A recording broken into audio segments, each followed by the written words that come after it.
Circle के बारे में तो हम सब बचपन से ही पढ़ते आ रहे हैं। सर्कल क्या होता है, उसमें रेडियस क्या होती है, डायमीटर क्या होता है, सबको पता है, बहुत ही बेसिक है। लेकिन कुछ ऐसा भी है सर्कल में जो हमें बहुत कंफ्यूज करता है।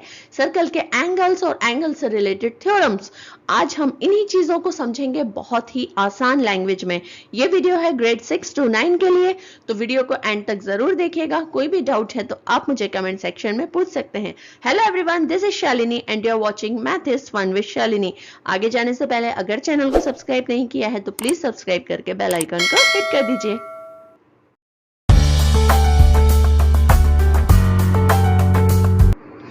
तो सबसे पहले हम देख लेते हैं इंपॉर्टेंट टर्म्स कि इंपॉर्टेंट टर्म्स सर्कल की क्या होती हैं। बहुत ही क्विक रिवीजन है ये, क्योंकि आप ऑलरेडी जानते हैं सर्कल की बेसिक टर्म्स को। तो सर्कल क्या होता है? सर्कल एक कर्व्ड फिगर होता है हमारा, जिसमें सारे जो पॉइंट्स होते हैं उसके सर्कमफ्रेंस पे उनकी डिस्टेंस सेंटर से इक्वल होती है, यानी कि उसकी जो सारी रेडियस है वो सेम होती है। देखो, कोई पॉइंट सर्कमफ्रेंस पे हो और उसका सेंटर से डिस्टेंस चाहे इस पॉइंट पे ले लो या इस पॉइंट पे ले लो या किसी भी पॉइंट पे ले लो, सेम ही रहेगा, तो वो हमारी क्या हुई? रेडियस ही हुई। ठीक है, तो हमारा रेडियस क्या होता है? सेंटर टू सर्कमफ्रेंस जो डिस्टेंस होती है वो हम रेडियस कहते हैं। सर्कमफ्रेंस क्या होता है? Nothing. Circumference is just the boundary of the curved figure which is circle. हम जो स्ट्रेट लाइन से जो बाउंड्री बनाते हैं उसको हम पेरीमीटर कहते हैं, और जो कर्व्ड लाइन से बाउंड्री बनाते हैं उसको हम सर्कमफ्रेंस कहते हैं। अब यहाँ पे देखो, कुछ इंपॉर्टेंट टर्म्स हैं जो डेफिनेशन आप ऑलरेडी बुक में पढ़ते हो। बुक इज लैंग्वेज है, पूरी की पूरी आपका देखोगे, एक बार पढ़ सकते हो, तो मैं इसको रीड नहीं करने वाली हूँ। वेरी क्विकली मैं आपको इधर फिगर से बताती हूँ। देखिए, अभी बताया मैंने आपको कि रेडियस क्या होती है। सेंटर टू सर्कमफ्रेंस जो पॉइंट को कनेक्ट करती है वो रेडियस होती है। अगर दो पॉइंट्स को हम सर्कमफ्रेंस पे कनेक्ट करें और वो पॉइंट सेंटर से होके जाए तो उसे हम डायमीटर कहते हैं। ठीक है, इतना समझ में आया आपको? सर्कमफ्रेंस समझ में आया, रेडियस और डायमीटर समझ में आया। ठीक है, अब क्या है, देखो, कोई भी दो पॉइंट हम सर्कमफ्रेंस पे कनेक्ट करते हैं लेकिन वो सेंटर से होकर नहीं जाए तो हम उसे कॉर्ड कहते हैं। ठीक है, यानी कि डायमीटर भी एक तरह का कॉर्ड है। डायमीटर जो है वो सेंटर सर्कल का सबसे लंबा कॉर्ड है, longest chord of the circle, क्योंकि ये जो बीच का पार्ट है ना, यहां पर इसकी लेंथ सबसे ज्यादा होती है। जैसे जैसे आप ऊपर या नीचे की तरफ जाओगे तो कॉर्ड की लेंथ जो है वो कम होती जाती है। ठीक है, centre, radius, circle, diameter, circumference and chord समझ में आ गया। अब कॉर्ड जब भी किसी सर्कल को कट करेगा तो दो पार्ट में डिवाइड कर देगा। तो देखो, एक पार्ट जो है वो सेगमेंट कहलाता है। अगर पार्ट छोटा है तो हम उसे कह सकते हैं माइनर सेगमेंट, और अगर पार्ट बड़ा है तो हम उसे कह सकते हैं मेजर सेगमेंट। तो जैसे अब यहाँ पे ये छोटा सेगमेंट है तो हम इसे बोल सकते हैं माइनर सेगमेंट। ठीक है ना, और बड़े वाले पार्ट को हम बोलते हैं मेजर सेगमेंट। लेकिन जो डायमीटर जो एक कॉर्ड है वो सर्कल को इक्वल टू पार्ट्स में डिवाइड करती है, और हर एक पार्ट हमारा कहलाता है सेमी सर्कल। ठीक, अब देखो, रेडियस है हमारे पास, दो रेडियस यहां पर हैं। देखो, एक ये है, ये वाली, और एक रेडियस है ये वाली। ठीक है, ये दो रेडियस के जो बीच का पार्ट है ये हमारा कहलाता है सेक्टर। देखो, सेक्टर और सेगमेंट जो है वो बच्चों को हमेशा कंफ्यूज करता है, तो आपको कंफ्यूज नहीं होना है कभी भी। सेक्टर जो है वो पूरे सर्कल का एक पार्ट है, पूरे सर्कल का एक पार्ट है। जैसे हम पिज्जा कट करते हैं ना, सेक्टर को आप पिज्जा से याद रखो। पिज्जा के जैसे हम ट्राइंगल ट्राइंगल स्लाइस कट करते हैं ना, वो सेक्टर है। ठीक है, सेगमेंट क्या है? कॉर्ड है। कॉर्ड और आर्क। आर्क क्या होता है? अब देखो, आर्क क्या है? सर्कमफ्रेंस का कोई भी पार्ट, आप चाहे किसी भी तरफ का पार्ट ले लो, सर्कमफ्रेंस का कोई भी पार्ट जो है वो आर्क कहलाता है, कहीं भी हो सकता है। पूरा सर्कमफ्रेंस भी एक आर्क है, द होल आर्क। ठीक है, तो आर्क जो है वो हमेशा सर्कमफ्रेंस पे होता है। आप कोई भी पार्ट ले लो, वो उसका आर्क कहलाता है। ठीक है, अब ये देखो, टेंजेंट क्या होता है? टेंजेंट होती है एक एक्सटीरियर लाइन। प्लीज नोट कि ये जो है बाहर से ड्रॉ होती है, बाहर के किसी पॉइंट से ड्रॉ होती है टेंजेंट, और सर्कल को सिर्फ टच करती है। और टच कहां करेगी? टच करेगी सिर्फ एक सिंगल पॉइंट पे। ठीक है, उसे पॉइंट ऑफ कॉन्टैक्ट या पॉइंट ऑफ टेंजेंसी भी बोलते हैं। ठीक है, अब ये है सेकेंड। सेकेंड और टेंजेंट में क्या फर्क है? टेंजेंट जो है वो सर्कल को सिर्फ टच करता है, सेकेंड जो है वो सर्कल को इंटरसेक्ट करता है एट 2 पॉइंट्स। अब आप बोलोगे कि कॉर्ड और सेकंड में क्या फर्क है, तो ये देखो कॉर्ड जो है वो सर्कल को टच कर रहा है, इंटरसेक्ट नहीं कर रहा है। ठीक है, इंटरसेक्ट करने का मतलब है इसको काट के बाहर निकल जाए, लाइन जो है वो बाहर तक जा रही है, सर्कल को बिल्कुल अलग कर दे रही है।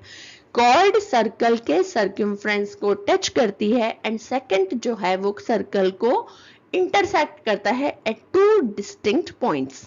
ओके, तो सेकंड, टेंजेंट, सेगमेंट, सेक्टर, ये सारी डेफिनेशन यहाँ पर लिखी हुई हैं, आप चाहो तो एक बार स्क्रीनशॉट ले सकते हो। हम बढ़ते हैं हमारे इंपॉर्टेंट चीज की तरफ जो कि है एंगल्स और इन द सर्कल और उस पर बेस्ड थ्योरम्स।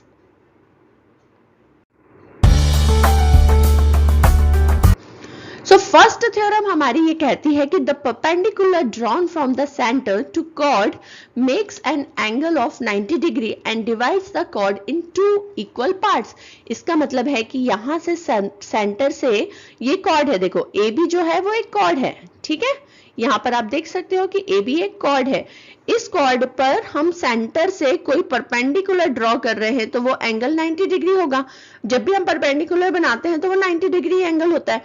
लेकिन एक और चीज क्या है कि वो कॉर्ड को 2 इक्वल पार्ट्स में डिवाइड करेगा, यानी कि यहाँ की जो लेंथ है वो इस लेंथ के बराबर होगी। ठीक, तो अब इसको हम ये भी कह सकते हैं कि ये परपेंडिकुलर बाइसेक्टर है। ठीक है, सेंटर से हम क्या ड्रॉ कर रहे हैं, हम परपेंडिकुलर बाइसेक्टर ड्रॉ कर रहे हैं। बाइसेक्टर मतलब 2 पार्ट्स में डिवाइड करना, बाई यानी 2 और सेक्टर मींस पार्ट्स।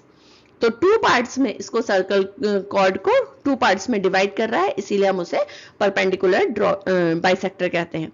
ठीक, तो अब कभी भी कोई क्वेश्चन आए आपको इससे रिलेटेड कि आपको एक कॉर्ड दी हुई है, जैसे आपको एक सर्कल दिया हुआ है और सर्कल के अंदर आपको एक कॉर्ड दी हुई है, आपको ऐसा परपेंडिकुलर बनाया हुआ है, ठीक है, तो आपको अगर पूरी कॉर्ड की लेंथ दी हुई है तो आपको अगर ये वाली लेंथ पूछी हुई है तो आप इजीली निकाल सकते हो, क्योंकि परपेंडिकुलर बाइसेक्टर है, आप जस्ट उसको हाफ कर सकते हो। जैसे अगर ये 10 सेंटीमीटर है पूरा कॉर्ड, तो जो इतनी लेंथ है वो 5 सेंटीमीटर होगी। तो इस तरह के क्वेश्चन जो है आपके एग्जाम में आ सकते हैं। ये थी हमारी फर्स्ट थ्योरम।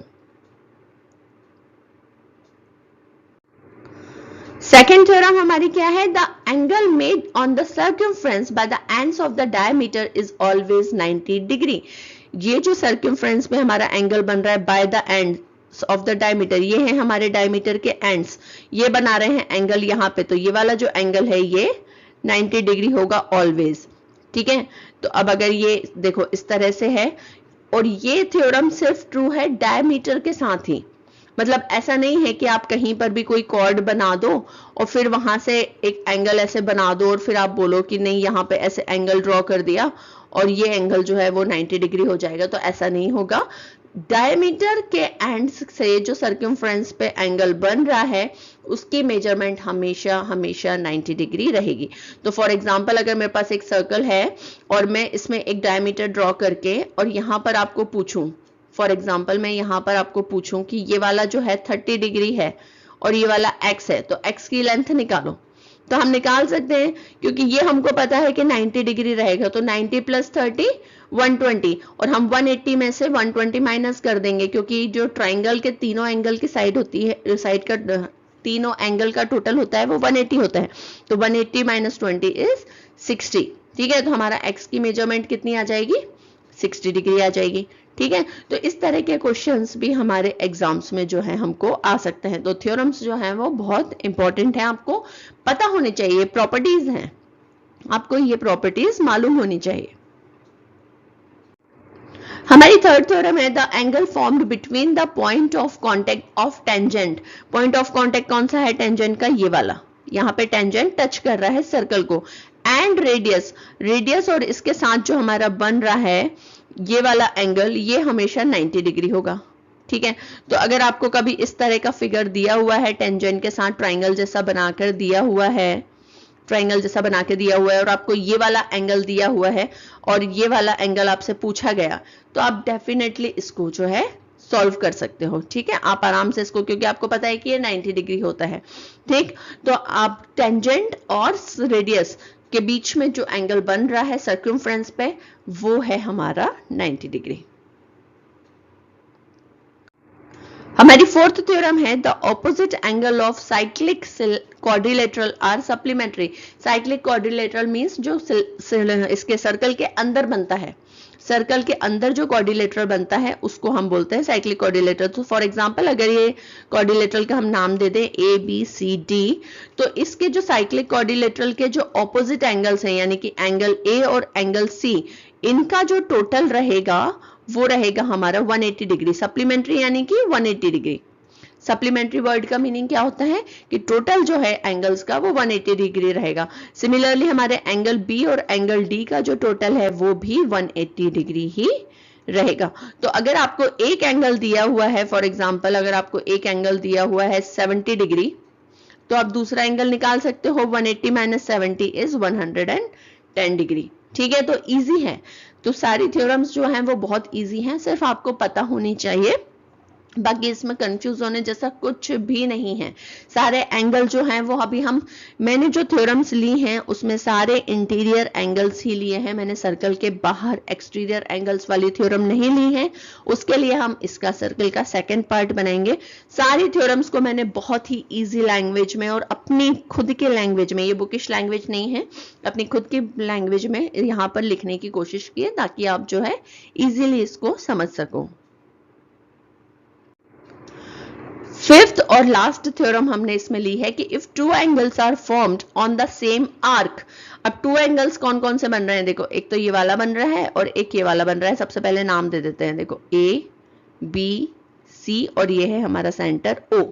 ठीक है, अब सेम आर्क का क्या मतलब है, ये वाले आर्क पे बने हुए हैं ये दोनों एंगल। देखो बेस ये है ना, अगर आपको बेस को और क्लियरली समझना है तो आप यहाँ पर एक लाइन ड्रॉ कर सकते हो। तो ये इस लाइन पर, इस बेस पर बने हुए ये दोनों एंगल्स हैं। तो इन दो, इसमें क्या बोल रहे हैं, then the angle formed at the centre.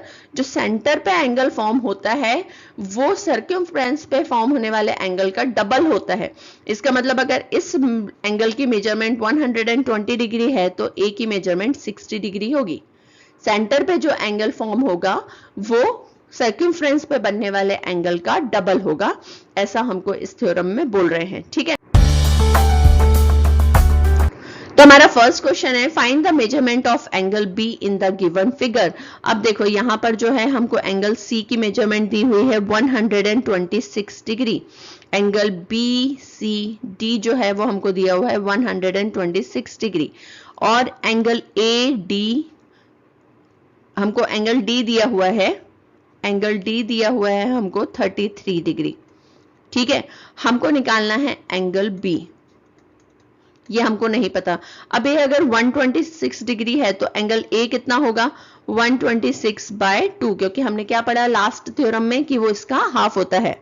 ठीक है, सर्कमफ्रेंस पे बनने वाला एंगल जो है वो सेंटर के एंगल से हाफ होता है, या उल्टा बोल लीजिए सेंटर का एंगल सर्कमफ्रेंस से डबल होता है। तो ये हो गया हमारा 63 डिग्री ए।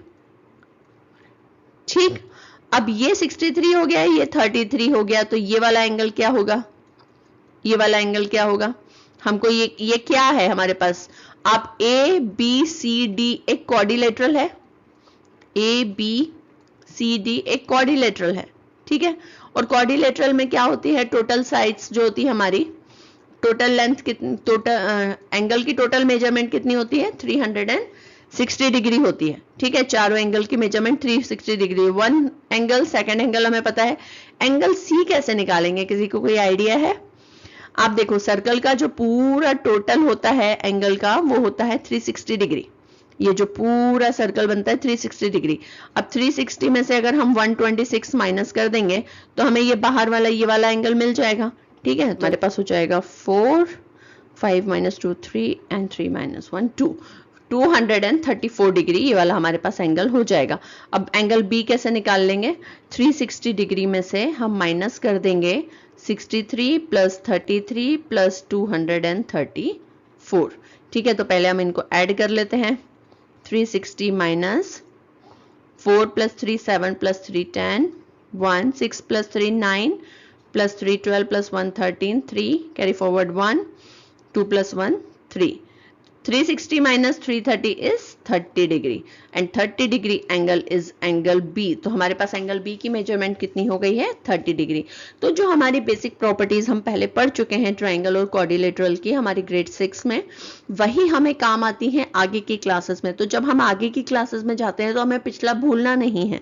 मैथ्स में जो है हर एक चीज जो है वो आपस में कनेक्ट है। आप नेक्स्ट क्लास में जाओगे तो आपको वही सारा कैरी फॉरवर्ड जो है वो जरूर आएगा, पीछे से जो आप पढ़ते हुए आ रहे हो, और नया भी रहेगा। तो हमेशा मैथ्स के टच में जो है वो हमको रहना चाहिए, रेगुलर प्रैक्टिस जरूरी है। अब क्वेश्चन नंबर 2 है फाइंड एंगल एक्स। अब ये भी देखो क्वेश्चन बिल्कुल सेम है, उसी क्वेश्चन की तरह है। आपको यहाँ पर एंगल एक्स जो है वो फाइंड करना है और मैं चाहती हूं कि ये वाला क्वेश्चन आप करें और क्वेश्चन 2 का जो आंसर है वो मुझे कमेंट सेक्शन में लिखकर बताइए कि क्या है। ठीक है, जो सबसे फर्स्ट आंसर रहेगा ना उसको मैं पिन करूंगी जरूर। आप मुझे आंसर, इसका सेकंड क्वेश्चन का आंसर आप मुझे बताइए, क्योंकि एग्जैक्ट फर्स्ट क्वेश्चन की तरह है। अब मैं आपको इसमें बताना चाहती हूँ वीडियो के एंड में कि एसओएफ के जो रजिस्ट्रेशन है वो स्टार्ट हो चुके हैं। मैं बहुत जल्दी ही उस पर अपना एक वीडियो लेकर आने वाली हूँ कि किस तरह से आप इसमें रजिस्टर कर सकते हैं। कोई चेंजेस हैं क्या इस बार रूल्स में? अगर किसी भी तरह के कोई चेंजेस हैं तो उसकी अपडेट आपको मेरे वीडियो में मिल जाएगी। तो जल्दी से एसओएफ की वेबसाइट पर जाकर चेक कर सकते हैं और मेरे वीडियो के लिए प्लीज वेट कीजिए। नेक्स्ट वीक तक आपको इसका वीडियो जरूर मिल जाएगा। मिलते हैं मेरे नेक्स्ट वीडियो में नेक्स्ट पार्ट के साथ। सर्कल की कुछ और थ्योरम्स भी बाकी हैं, उन्हें भी हम कवर करेंगे। Till then take care and keep practising. Bye bye.